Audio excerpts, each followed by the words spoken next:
여러분 아이들이 둘이든 셋이든 하나든 있으실 텐데요.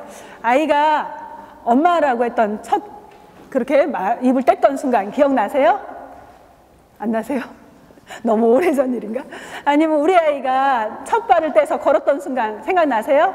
몇 개월에 걸었어요? 성님, 성도님, 아들은? 굉장히 늦게 걸었네요. 그렇구나. 네. 정우영 목사님 아들 보니까 10개월 지나서 막 걷던데, 네, 발육이 빠른 아이들은 막 못 참죠. 네, 저희 딸, 아들 생각해 보니까 막 성격이 급하니까 빨리 걷고는 싶은데 벌떡 일어나 섰는데 걷지를 못하니까 피아노 의자 잡고 막 울더라고요. 자기 걷지는 못하겠고 앉지도 못하겠고 무서워가지고. 그래서 제가 앉혀줬던 기억이 나거든요. 네, 우리 아이들 첫 그 엄마라고 말을 했을 때, 아빠라고 말했을 때 너무 이뻤죠? 그쵸? 그리고 첫 걸음 뗐을 때도 너무 정말 사랑스러웠을 거예요. 근데 우리 아이가요, 시간이 지나가는데도요, 엄마 아빠만 말하고 맘마 한다면 어떨까요? 네, 1년 이상 지나면 속 터지죠. 네, 표현을 하셨어요. 네, 너무너무 답답할 거예요. 근데 단순히 1년이 아니라 수십 년이 지나도 말을 못한다면 대단히 걱정과 근심이 되겠죠. 네, 제 남편도 말이 되게 느렸대요. 생각해보니까 태어나자마자 3일 만에 2살이 됐거든요. 그러니까 당연히 말이 늦는 게 정상인데 키도 크고 등치도 크니까 오해를 많이 받았던 것 같아요. 생각해보니까 한국에서 태어나서 정말 당신은 참 불리하게 자랐다고 제가 얘기를 했는데, 네, 저희 조카 중에도 하나가 말이 되게 느렸어요. 그래서 저희 언니가 정말 그 아들 말할 수 있게 해달라고 정말 간절하게 기도하면서 신앙이 뜨거워지고 여러 하나님과 더 가까워지는 은사도 경험하고 그런 계기가 됐다는 얘기를 들었습니다. 예, 만약에 발육이 느린 자녀를 갖는다면 10개월 했으면 굉장히 그 사이에 걱정이 됐죠. 솔직하게. 네, 그쵸? 저의 딸이 첫 니가 난 게 언제냐면요, 10개월 때 첫 니가 났어요. 요즘 아이들 너무 빨라서 뭐 4개월 때도 이가 나는데 정말 이 치아가 안 나니까 너무 걱정이 되는 거예요. 저는 보통 6개월쯤엔 나잖아요. 근데 그래서 막 제가 뭐라 했냐면요, 가끔 얘기했는데 멸치가루 다 이렇게 완전히 곱게 해가지고요, 그거 갈아달라고 그런 거 요청해가지고 다 갈아서 한 숟가락씩 좀 비렸을 텐데 분유통에 넣었어요. 그래가지고 계속 먹을 때마다 계속 그걸 넣었는데 감사하게 얘가 좀 예민한데 그거 먹더라고요. 그래가지고 그래서 막 걱정을 했더니 저희 언니가 그러는 거예요. 얘 걱정하지 마. 세상에 치아가 없는 사람 본 적 없어, 내가 볼 때. 그러니까 언젠가 날 거야. 그러면서 위로를 해줬는데, 네, 제가 사실 치아가 약해서 굉장히 기도를 많이 했어요. 애가 치아가 강하게. 근데 하나님이 어떻게 응답하셨냐면 10개월에 이가 나니까요, 충치가 없는 거예요. 거의 이제 뭐 분유 뗄 때쯤이잖아요. 조금 있으면. 그러니까 충치가 어린 시절에 하나도 없게끔 그렇게 하나님이 응답을 해주셨어요. 근데 저는 그런 걸 모르니까 너무 걱정이 나서 정말 열심히 기도하면서 먹였던 적이 있습니다. 네, 우리의 아이들이 정말 이렇게 발달 과업이라고 하죠. 그 나이대에 그 시기에 이루어야 될 어떤 성취해야 될 것들, 그런 걸 발달 과업이라고 하는데요. 그런 걸 잘 못하면 부모에게 굉장히 참 염려와 걱정이 되죠. 네. 우리 잘 아는 애니메이션 동화에 피터팬이 있어요. 네, 여러분의 남편이 피터팬 같다면 어떨 것 같으세요? 고개를 절레절레 리얼하게 표정이 너무 굳어져서.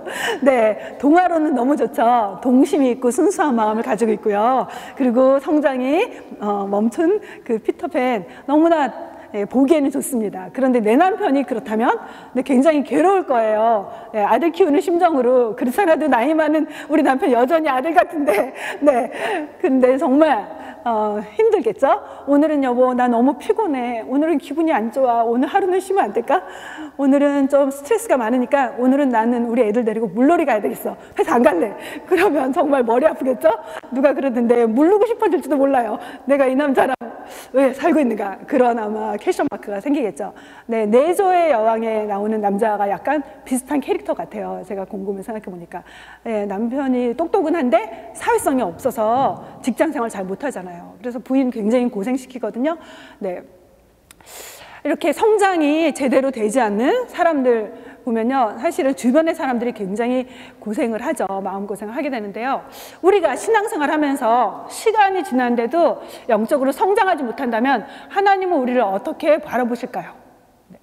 오늘 본문 말씀은요, 영적으로 성장하지 못한 안타까움에서 시작하거든요. 네, 여러분이 너무 쉽게 말씀 묵상을 할 수 있는 본문이에요. 그런데 그 부분은 살짝 다르고요. 시간이 되는 만큼 그 다음 단계로 지금 11시예요? 시계가 잘못됐어요? 네? 10시예요? 저기 시계가 잘못됐구나. 전 11시에 끝나려고 그랬는데 벌써 11시여서 너무 당황했어요. 제가 좀 빨리 끝내려고 엄청 고심했거든요. 11시가 되면 기준으로 거기까지 설교하고 끝내야 되겠다.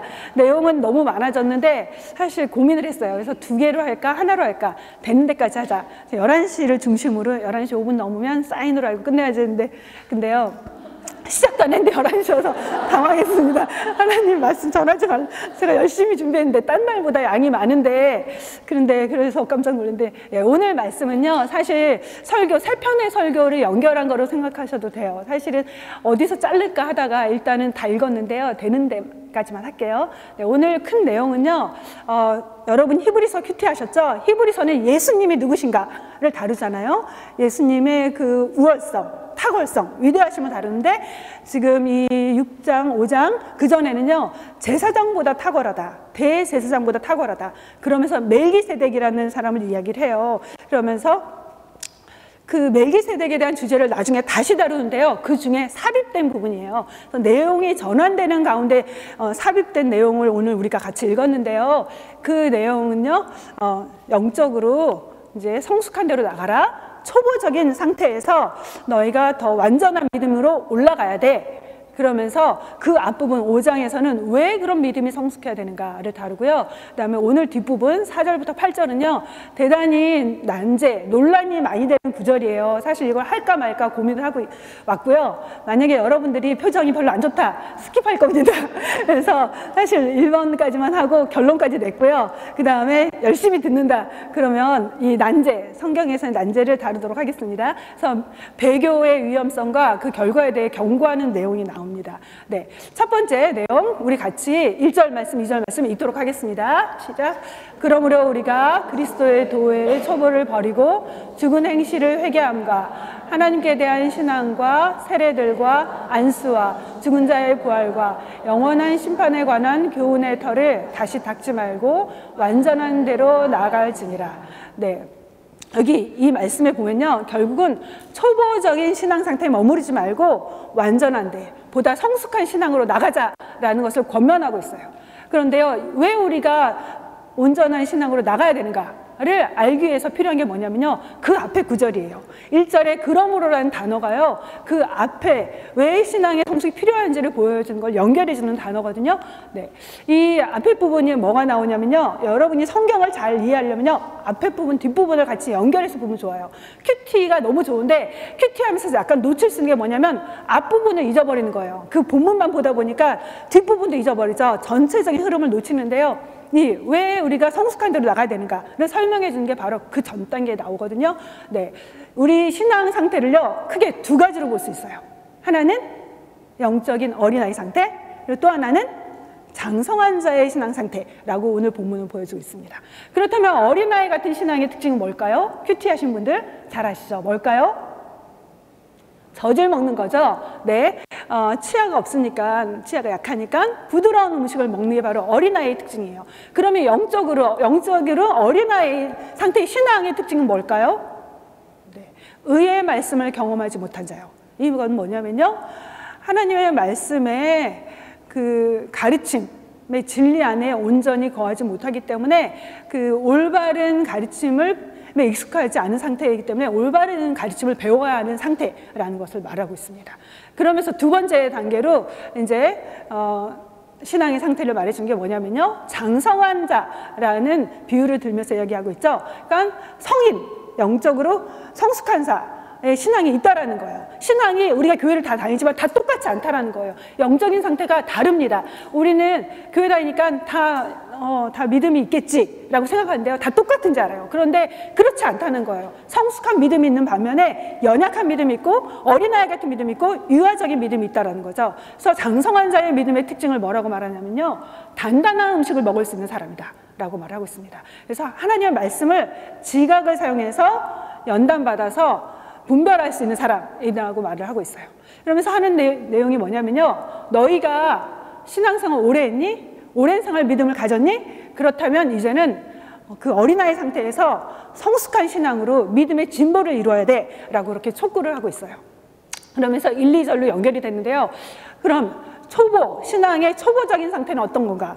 바로 초보적인 교훈 안에 머물러 있는 건데요. 그거를 1, 2절에서 말을 하는데 이 6가지 범주가 뭐냐면요. 죽은 행실의 회개. 그러니까 하나님을 알지 못했던 때에 그 헛된 인간적인 삶에서 회개하는 것, 그리고 하나님께 대한 믿음을 갖는 것, 그 다음에 세례와 안수와 그 다음에 부활과 심판. 네, 6가지 범주로 초보적인 교훈 상태를 가르쳐주고 있습니다. 그래서 당시에 많이 사용하던 교리 문답서의 내용을 인용한 걸로 보거든요. 그래서 이 대부분요.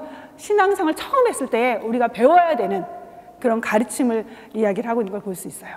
그러면서 이 1절에서 이런 초보적인 상태에서 너희가 올라서야 돼 하는데 뭐라고 말을 하냐면요.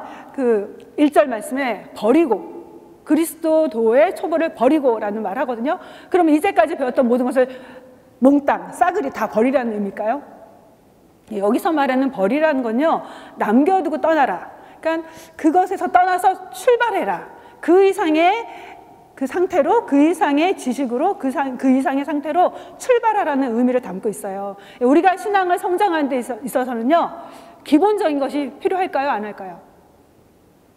기본적인 것이 필요해요. 우리가, 그, 대학에서 배우는 문학 이론을 다루기 전에 우리가 어린 시절에 뭐를 배우죠? 먼저 기억 니은을 배우는 시기가 있었어요. 가나다라를 배우는 시기가 있었어요. 모든 지식은요, 처음부터 그 수준 높은 상태에 이르지 않죠. 처음에는 기초 지식을 배워야 되죠. 기본 원리를 배워야 돼요. 신앙도 마찬가지예요. 기본적인 교리가 필요하지 않은 게 아닙니다. 기본적인 원리를 배우는 게 필요해요. 예, 교회 처음 나오신 분들, 네, 당연히 배워야 됩니다. 그런 과정을 필수적으로 지나가야 돼요. 그런데 문제는 그 안에 계속 머물러 있으면 안 된다는 거죠. 계속해서 10년이 지난데도 하나님은 계신가? 예수님은 정말 계실까? 정말 이 구원은 확실한 건가? 계속 물어보면 안 된다는 거예요. 초보적인 신앙의 교리에 대해서 배우는 거 필요하지만 시간이 지난다면 그 이상으로 나가야 한다는 거죠. 우리가 아이들이 학교에 처음 가면 처음부터 미분적분 안 배우죠? 처음에 뭘 배우죠? 네, 덧셈 뺄셈을 배워요. 그러다가 그 다음에 되면은 곱하기 나누기를 배우죠. 2학년 때. 그러면서 미분적분으로 가는 것처럼 우리가 신앙의 상태에 어느 날 갑자기 돛닦듯이 혹은 갑자기 천사가 나타나서 나한테 계시를 줬어. 그렇게 믿음의 상태에 이룰 수 있다는 게 아니라는 거예요. 우리가 정말 믿음이 성장하려면요. 기본적인 교육이 필요합니다. 초보적인 그 지식을 배워가는 게 필요해요. 그런데 문제는요. 시간이 지났는데도 불구하고 세월이 지났는데도 불구하고 그럼에도 불구하고 계속해서 어린아이 상태에 있다면 그건 정상적인 게 아니라는 거죠. 여러분의 아이들이 시간이 지났는데 10년이 지나갔는데 계속 누워있으면서 젖을 빤다면 우유병을 들고 있다면 그게 큰 문제죠. 정상이 아니죠. 네. 아이가 지나면 20살이 됐으면 이제는 성인답게 단단한 음식도 먹고 그런 게 맞죠. 만약에 20살 된 제 아들이 와가지고 엄마 저 우유 주세요 그러면 제가 이쁘다 그러겠어요? 아기 때는 이쁘다 하지만 한 대 맞아야죠. 정신 차려 하고요. 네, 그게 맞잖아요. 네, 그래서 너희가 이제는 신앙의 연조가 깊어졌으니까 더 이상 아기 같은 상태에 머물러 있지 말고 이제는 다른 사람을 가르칠 수 있는 수준, 영적인 교사가 돼야 돼. 그걸 말하는 거죠. 예, 저는 자주 생각이 나는데요. 그 하용조 목사님께서 계실 때 온누리 교회의 그 표어 중에 하나가 뭐냐면요. 가르치든가 배우든가. 여러분의 상태를 생각해 보세요. 나는 지금 가르쳐야 될 상태인가? 지금 여러분 신앙생활 얼마나 오래 하셨어요? 교회에 다닌 지 얼마나 오래 되셨어요? 10년 됐다. 손 들어보세요. 10년 이상 되신 분. 왜 안 드세요? 부끄러워서 그런가? 네. 5년 정도 됐다. 20. 여기 1년 미만인 사람, 네, 자랑스럽게 들었는데, 나머지는, 네. 우리가 신앙생활 오래 하면 할수록 어린아이 같은 상태에 계속 머물러 있지 말고 성장해 나가는 게 정상이라는 것을 오늘 말씀에서 말해주고 있습니다. 그러면 2절에 교훈의 털을 다시 닦지 말고 라고 말하고 있는데요. 다시 닦지 말라. 이건 뭐냐면요. 초보적인 지식을 계속 돌아가는 거예요. 신앙생활에 하나님은 어떤 분이고 예수님은 어떤 분이고 구원은 무엇인 것을 배웠는데 다시 옛날로 돌아가는 거. 예, 꼭 여러분 집 짓는 거 보신 적 있으세요? 저 미국 살면 자주 보잖아요. 미국 집 정말 빨리 짓죠? 근데요, 기초를 여러 번 닦는 거 본 적 있으세요?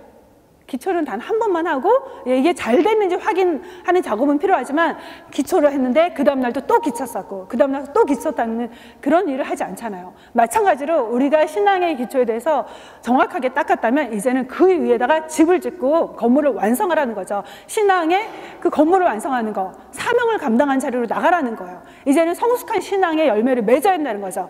우리가 옛날같이 계속 어린아이처럼 나만 생각하는 나 중심의 신앙생활에서 이제는 다른 사람을 배려하고 섬기는 신앙으로 나가야 되고, 이제는 과거처럼 내가 원하는 대로 살 게 아니라 주님이 원하시는 모습으로 신앙의 인격이 성숙해져야 되고, 그리고 주님이 원하시는 대로 손해보고 희생하는 자기를 부인하는 신앙으로 나가야 된다는 거죠. 네, 열매 맺는 신앙으로 나가야 된다는 건데요.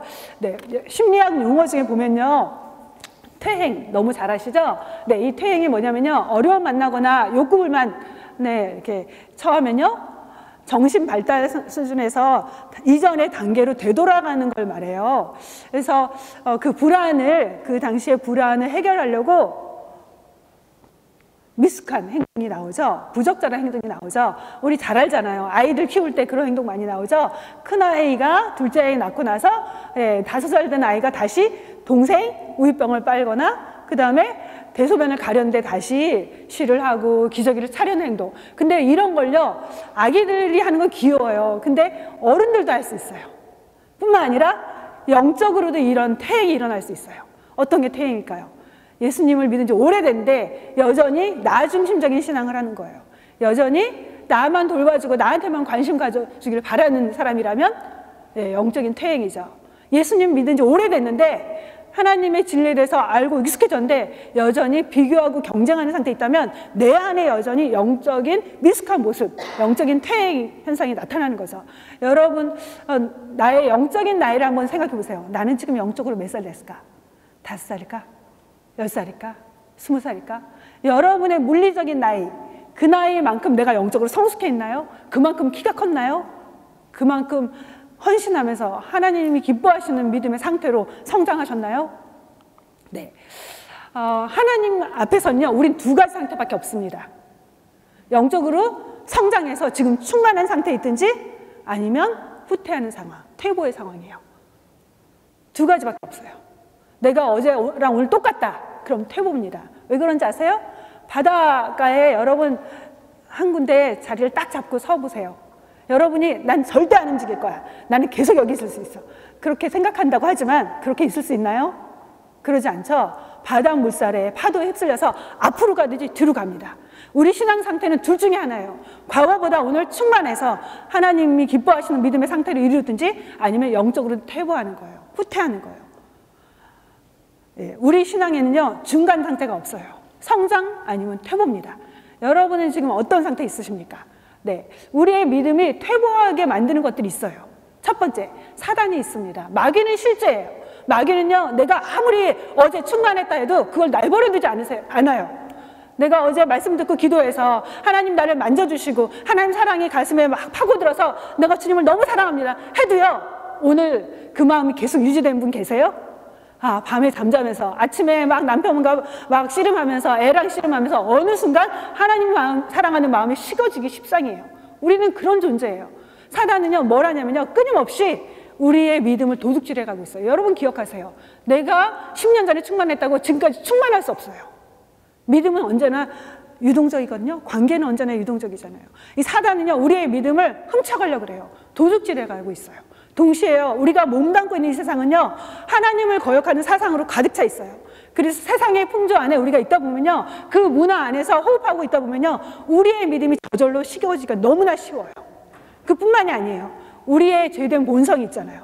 우리가 우리의 마음을 돌보지 않으면 잡초가 순식간에 우거지는 것처럼 내 영혼의 잡초, 교만, 욕심, 시기, 탐욕, 이기심, 때로는 나태함과 안락함 속에서 영적인 잠을 자기가 너무나 쉽거든요.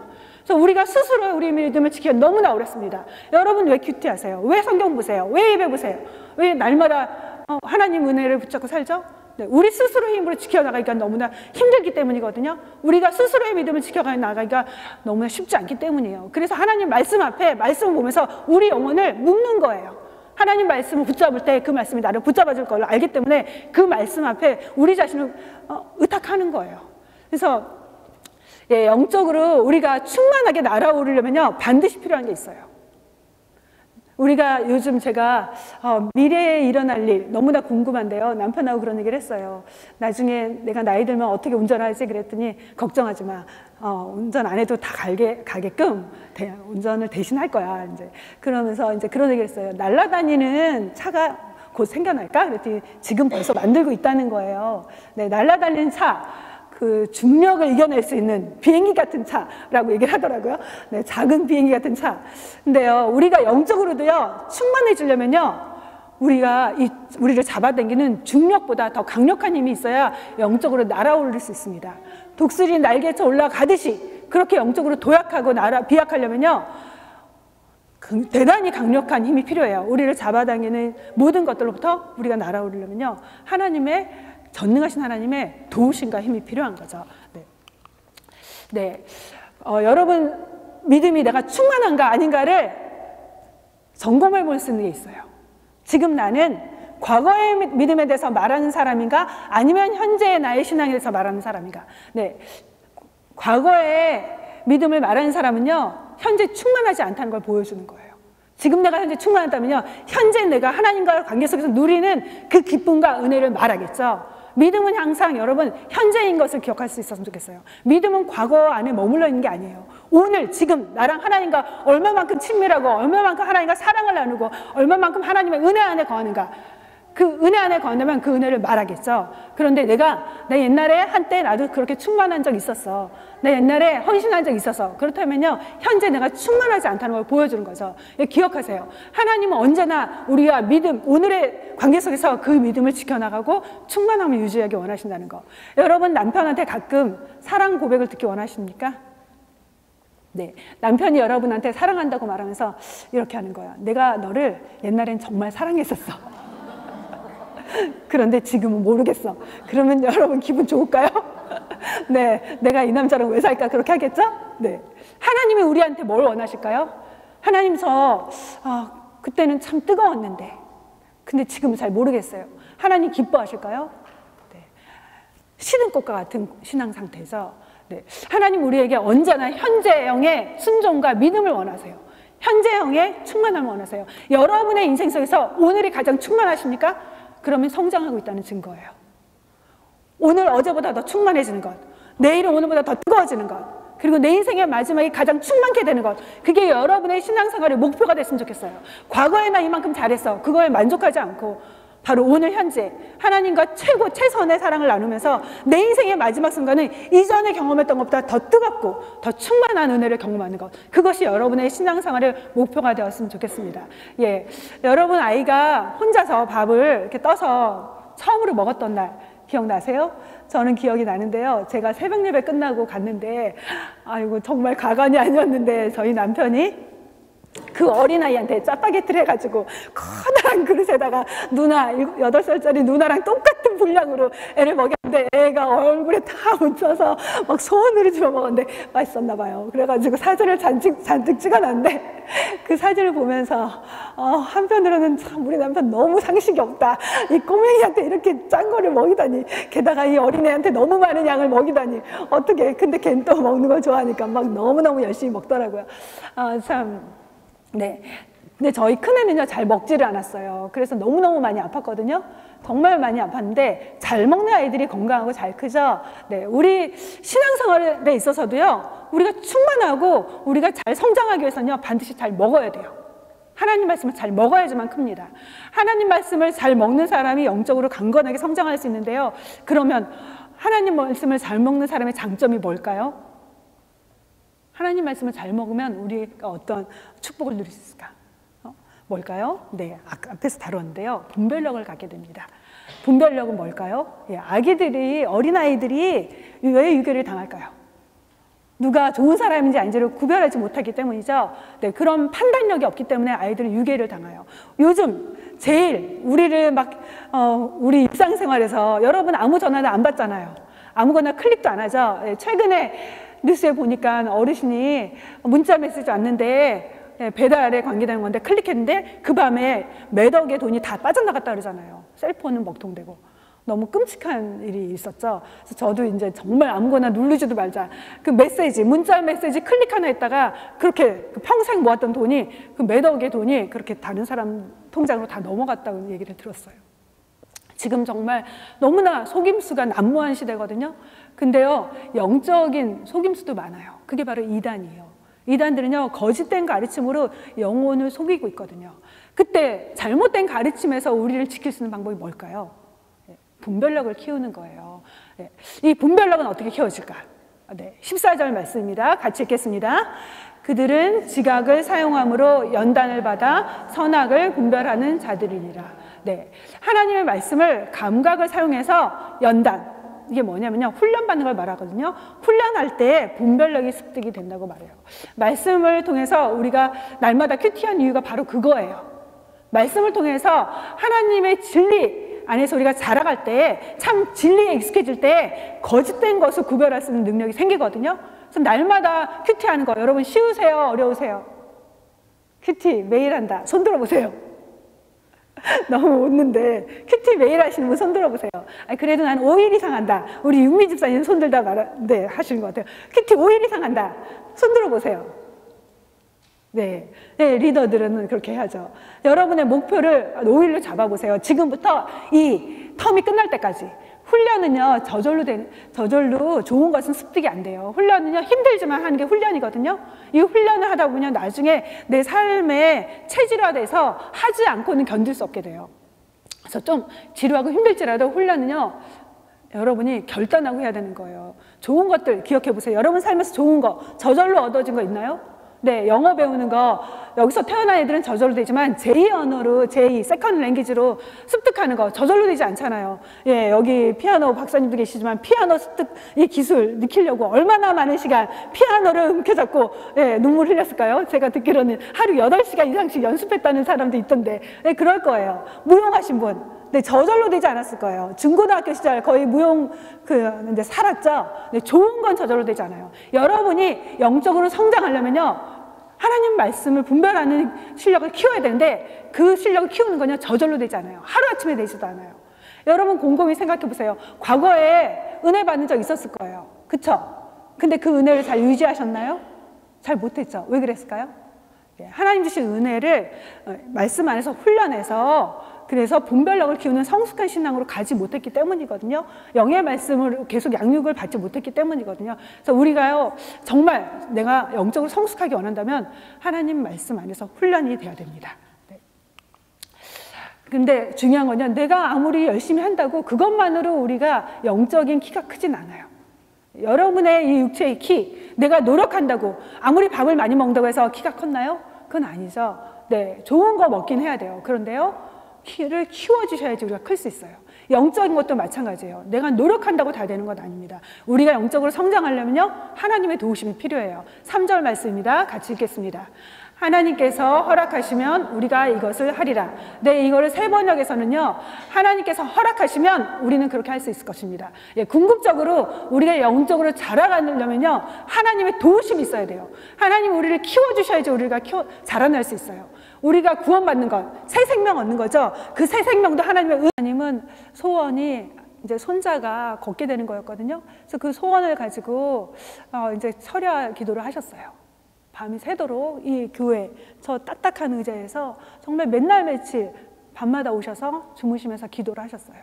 어느 날은요, 권사님이 열심히 기도하는데 뭐가 뚝 떨어지는 거예요. 피었어요. 코에서도 떨어지고 눈에서도 떨어졌어요. 정말 간절히 기도하면 눈에서도 피가 나는구나. 제가 몇 번 들었는데요. 실핏줄이 터지신 거죠. 그래서 나중에는 이제 병원을 가셨는데 그 권사님의 간절한 손자량한 사랑 때문에 정말 그 피가 터지도록 기도를 하신 거죠. 근데요, 하나님이 우리를 바라보시면서 때로는 권사님 같은 그런 간절함으로 안타까워하시면서 기도하지 않을까 그런 생각이 들어요. 우리가 신앙생활 오래 했는데 여전히 아이같이 하나님 나 뭐 해주세요. 하나님은 나를 위해서 존재하는 분 아닙니까? 나의 필요한 것을 계속 요청만 하고 하나님이 정말 원하시는 것에 우리가 귀를 막을 때가 참 많거든요. 그런 나 중심의 신앙생활을 계속할 때 주님은 때로는 답답함으로 안타까움으로 예수님은 하나님 보좌 우편에서 눈물을 흘리시면서 피를 흘리시면서 우리를 위해 기도할지도 모르겠어요. 너 이제는 좀 자라야 되지 않겠니? 제 아들이 20살인데 정말 자라지 못하고 걷지 못하면 저의 평생의 눈물이겠죠. 한국의 유명하신 목사님 자녀가 지적 장애인이어서 정말 늘 강단에서 눈물을 머금고 설교를 하시더라고요. 너무너무 마음이 가난한 상태로 설교를 하시는데 보니까 아이가 장애인이어서 학교 갔는데 친구들이 초등학교 2학년 때는요 옷비누로 막 찌른 거예요. 그래가지고 그 압정이 달려서 집에 온 적도 있대요. 정말 많이 오셨대요. 그 아이가 자라지 못하고 그런 속에서 그것만 봐도 다 안타까움인데 친구들한테 당하는 놀림, 그 속에서 정말 많이 목사님이 가난해지면서 기도하시면서 눈물 흘리셨대요. 저 아이가 혼자서 생활할 수 있게 해달라는 기도를 수도 없이 많이 하셨겠죠. 어쩌면 하나님이 우리를 보시면서 너 이제는 자라야 되지 않겠니? 언제까지 어린아이 같은 믿음으로 생활할래?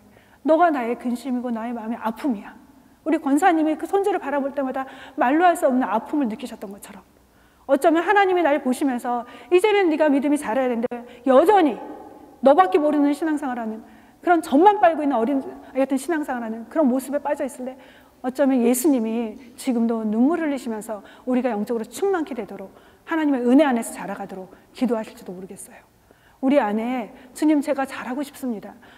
제가 신앙생활 정말 오래 했는데 너무 부끄럽습니다. 우리 그런 얘기 하잖아요. 미국에 오면은 여러분 미국 생활 한 지 얼마나 됐어요? 물어보면요. 다 얘기 안 하죠. 22년이면 20년은 빼고 뒷자리만 얘기하죠. 네, 영어 잘 못하니까 부끄러워서. 하나님이 나한테 너 신앙생활한 지 몇 년 됐니? 그렇게 말씀하시면 내가 너에게 그렇게 은혜를 베풀었는데 여전히 어린아이 같니? 여전히 어린아이 상태에 있을래? 그렇게 말씀하시면 여러분 부끄럽지 않을까요? 이제 우리가 조금은 성숙한 신앙으로 나아갈 수 있었으면 좋겠습니다. 그 성장을 갈망하면서 우리의 목표는요. 그리스도의 장성한 분량이 충만할 때까지 이르는 거예요. 우리의 목표 지점은요. 저 집사님, 은정 집사님 목표가 아니에요. 은영 집사님 목표도 아닙니다. 우리의 목표는요. 예수님이에요. 예수님의 충만한 데까지 이르는 게 우리의 목표입니다. 하나님 그것을 원하세요. 그래서 날마다 예수님을 바라보고 그 목표 지점을 향해 경주하는 것. 그게 신앙생활이죠. 예, 믿음의 경주, 예수님을 바라보면서 계속할 수 있는 우리가 되길 바랍니다.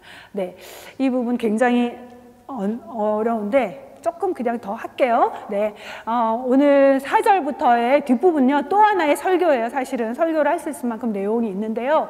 여러분이 이 히브리서를 읽으면서 이런 비슷한 내용이 반복되거든요. 저도 이 부분 보면서 굉장히 퀘스천 마크를 많이 했어요. 이게 무슨 의미지? 네, 4절부터 6절인데요. 같이 읽겠습니다. 시작. 한 번 빛을 받고 하늘의 은사를 맛보고 성령의 사묘한 바 되고 하나님의 선한 말씀과 내세의 능력을 맛보고도 타락한 자들은 다시 새롭게 하여 회개하게 할 수 없나니. 네, 이 말씀 보면서 여러분 갑자기 궁금하지 않으셨어요? 큐티하신 분들은 많이 궁금하셨을 거예요. 네, 굉장히 난해한 구절을 보고 있고요. 이 4절부터 5절에는요. 믿음을 가진 자의 특성과 축복을 나열하고 있어요. 빛을 받았다. 은혜의 빛 가운데 거했고 은사를 맛봤고 성령에 참여한 바 됐고 하나님의 말씀과 그 다음에 내세 이 말 그런 능력을 체험한 자가 믿음을 떠나간다면 어떻게 되는 거지? 라는 것을 이제 저희가 생각하게 보게 하는 구절인데요. 6절의 말씀이 우리로 하여금 고민하게 하죠. 그런 은혜를 체험했는데 그런 축복을 체험했는데 믿음 안에 있었던 사람이 타락한다면 어떻게 될까? 예.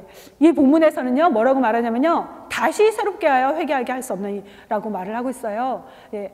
이 타락이라는 건요. 다시 죄를 짓는 것, 예수 믿고 나서 죄를 짓는 걸 말하지 않습니다. 예수 믿고 나도 여전히 죄를 짓죠. 그걸 말하지 않고요. 두 번째, 여기에서 타락한다는 그 뜻은요, 뭐냐면요, 곁길로 간다는 거예요. 옆으로 떨어지다. 그러니까 하나님으로부터 떠나서 불신앙의 자리에 떨어진 자를 말하는 거예요. 예수를 믿다가 배교한 자를 말하는데요, 고의적으로, 의도적으로 예수님을 배척하고 대적하는 그런 상태에 있는 사람들을 말을 합니다. 그래서 그런 사람들은 하나님의 아들을 욕되게 한다. 그 욕되게 한다는 걸 바로 배교 행위를 말하는데요, 예수님을 과거에 십자가에 못 박았던 자들 있죠? 그런 자들과 함께하는 거다라고 이렇게 말을 합니다. 그래서 용서받을 수 없는 행위라고 말을 하는데요, 그러면서 7, 8절에서 배교 행위의 결과를 비유해주고 있어요. 7절 말씀 같이 읽겠습니다.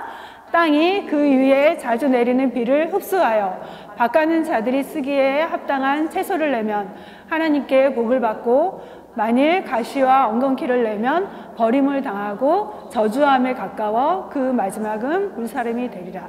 네, 땅이 바로 성도의 상태인데요, 성도를 말하는데, 그 위에 은혜의 비를 받았다면 뭘 해야 되는가?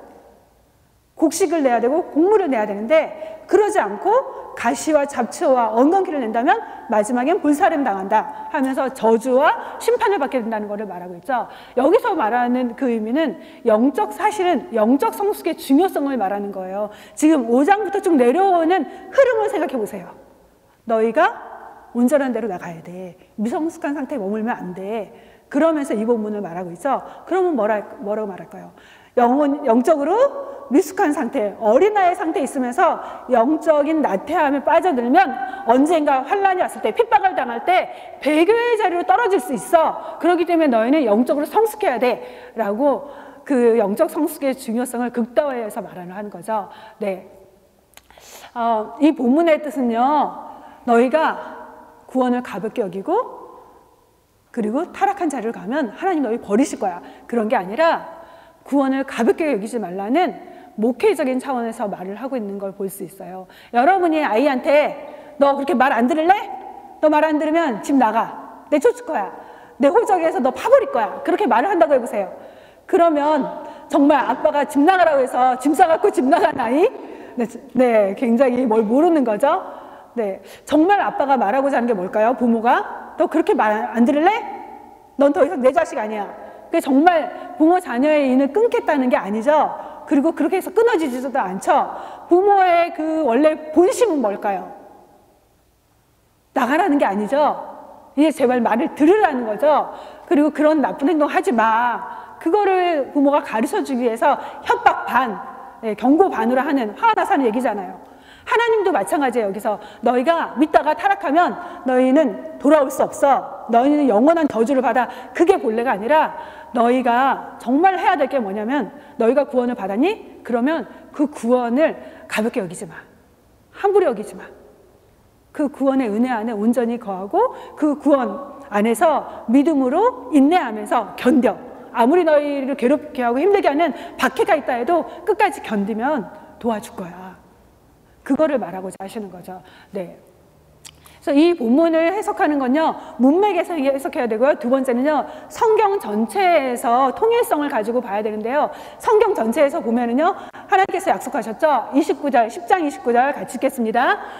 아무도 아버지 손에서 빼앗을 수 없느니라. 그 다음에 39절 말씀이요. 로마서, 그리스도 예수 우리 주 안에 있는 하나님의 사랑에서 끊을 수 없으리라. 예, 하나님께서 한번 택하신 자는 절대로 버리지 않으시죠. 그리고 구원받은 자 끝까지 지켜가시죠. 그걸 말하는 게 뭐냐면요, 우리 기독교 교리에서 아주 중요한 부분이에요. 칼빈의 5대 교리 중에 하나인데요, 성도의 견인 교리라고 하거든요. 견인, 끌고 간다는 거죠. 누가? 하나님이. 내가 잘 믿어서 신앙의 완주를 할 수 있는 것이 아니라 하나님이 택하신 자를 버리시지 않고 그의 믿음을 끌고 가시기 때문에 결국은 구원을 하나님께서 완성시키기 때문에 우리가 믿음을 지킬 수 있다는 거죠. 네, 구원의 영원성을 얘기하거든요. 그래서 하나님은 구원을 완성시켜 가실 거다라고 말씀하고 있어요. 네, 이게 바로 성도의 견인 교리인데요. 네, 나중에 보시고요. 네, 그런데 우리가 믿음 생활을 하고 하나님께서 끌고 가시지만 그렇다고 우리가 넘어지지 않습니까? 그럼에도 불구하고 우리는 자주 넘어지고 실패해요. 쓰러지곤 합니다. 네, 그게 비정상이 아니에요. 그런데 기억하세요. 아무리 내가 실패해도, 아무리 내가 쓰러져도, 그러나 나는 변함없이 하나님의 자녀라는 거. 예, 아이가 아무리 잘못해도, 예, 우리 부모, 자녀와의 관계가 변화되지 않잖아요. 한번 태어나면 내 자식인 것처럼 하나님의 자녀로 태어났다는 건요, 영원히 변치 않는 진리고 사실이에요. 불변의 관계죠. 그래서 비록 내가 실패해도 하나님은 놓지 않으시고 우리를 하나님께서 끌고 가실 거예요. 그런데요, 그렇다면 우리는 믿음 생활 아무렇게나 해도 될까요? 네, 이미 구원받았으니까 난 이제 천국 갈 거니까 아무렇게나 신앙생활 해도 될까요? 어차피 하나님 나 구원하실 텐데 내 마음대로 좀 살면 어때요? 좀 놀 거 다 놀다가 돌아올게요. 아니 하나님 돌아오게 하실 거 믿어요. 그러면서 너무 멀리 가도 될까요? 네. 영적인 타락은 어디서 시작되는지 아세요? 영적인 방종에서 시작됩니다. 우리가 나는 구원 열차 타고 하늘나라 갑니다. 그런 찬양 있죠? 네, 이 찬양을 부르면서 사람들이 굉장히 혼돈스러워요. 나는 구원 열차 탔으니까 천국 가는 티켓 받았으니까 이제 알아서 하나님이 데려가실 거야. 이렇게 생각할 때가 참 많아요. 근데 이 노래의 강조점이 뭔지 아세요? 나는 구원 열차 타고 올라가다가 뭐죠? 그 다음에 하늘나라 가지요. 네. 여기서 말하는 건요, 이 앞부분이 아니에요. 다시 내리지 않을 거라는 결단이에요. 나는 하나님과 맺은 이 관계, 하나님의 구원받은 자녀로서 나는 절대로 내리지 않겠습니다. 그게 핵심이에요. 근데 사람들은 앞부분에 강조를 두죠. 구원 열차 탔으니까 이제 난 됐어. 티켓 다 받았어.